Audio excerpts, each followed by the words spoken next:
ನಮಸ್ಕಾರ ಸ್ನೇಹಿತರೆ, ನೋಡಿ ಇವತ್ತು ಬಂದಿರುವಂಥ ಜಾಗ 3.5 ಎಕರೆ. ಏನು ಈ ಜಾಗ ಗೇಟ್ ಇದೆ, ಇಲ್ಲಿಂದ ಜಮೀನು ನೋಡಿ. ಏನು ಪ್ಯೂರ್ ರೆಡ್ ಮಣ್ಣು. ಇದು ಬೆಂಗಳೂರಿಂದ 155 ಕಿಲೋಮೀಟ್ರ್ ಆಗುತ್ತೆ. ಮೈಸೂರಿಂದ ಇಲ್ಲಿಗೆ ಒಂದು 90 ಕಿಲೋಮೀಟ್ರ್ ಆಗುತ್ತೆ. ಫುಲ್ಲು ಏಕ ರೋಡ್ಗೆ 400 ಅಡಿ ಇದೆ ನೋಡಿ. ಅಕ್ಕಪಕ್ಕ ಎಲ್ಲ ಮನೆಗಳು, ಇದೇ ಥರ ಮಣ್ಣು. ತುಂಬ ಚೆನ್ನಾಗಿದೆ ಜಾಗ. ಒಂದು ಬೋರ್ ಇದೆ, ಏಕ ಹಳ್ಳದ ತನಕ. ಅಲ್ಲಿ ಯಾವಾಗೂ ಮಳೆಗಾಲದಲ್ಲೆಲ್ಲ ಹಳ್ಳ ಹರಿತಿರುತ್ತೆ ನೀರು. ನೀರಿಗೇನು ತೊಂದರೆ ಇಲ್ಲ. ಅಕ್ಕಪಕ್ಕ ಎಲ್ಲ ತೋಟದ ಮನೆಗಳಿದೆ. ವಿಲೇಜಿಂದ 500 ಮೀಟ್ರು ನೋಡಿ. ಹೈವೇಗೇನೆ ಏನು ಈ ಮಣ್ಣು ಹಳ್ಳದ ಥರ 3.5 ಎಕರೆ ಪೇಪರ್ ಬರುತ್ತೆ ನೋಡಿ. ಅಕ್ಕಪಕ್ಕ ಎಲ್ಲ ತೋಟ, ಒಳ್ಳೆ ತೋಟಗಳು, ಒಳ್ಳೆ ಹಿಂದೆಗಡೆ ವ್ಯೂ ಇದೆ. ಜಮೀನು ಉದ್ದಕ್ಕೂ ರೋಡ್ ಇದೆ ನೋಡಿ. ಈ ಟಿ ಸಿನೂ ಸೇರುತ್ತೆ. ಒಂದು ಬೋರ್ ಇದೆ.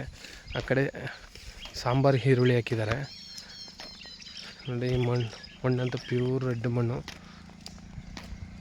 ಹಿಂದೆಗಳಂತೂ ವ್ಯೂ ತುಂಬ ಚೆನ್ನಾಗಿದೆ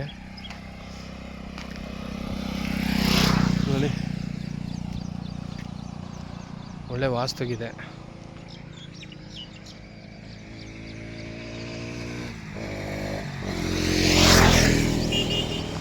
ಹಿಂದೆಗಡೆ ವ್ಯೂ ಅಂತೂ ತುಂಬ ಚೆನ್ನಾಗಿದೆ. ಕೆಂಪು ಏನಂತಿದ್ರೆ ಇದೇನೆ.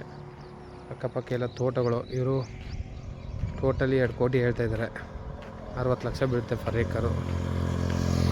ಅಂದರೆ ಓನರ್ ಸಿಟ್ಟಿಂಗ್ ಇರುತ್ತೆ. ನೆಗೋಷಿಯಬಲ್ ಆಗುತ್ತೆ, ಅಲ್ಲ ಸ್ಲೈಟ್ಲಿ ನೆಗೋಷಿಯಬಲ್ ಇದೆ.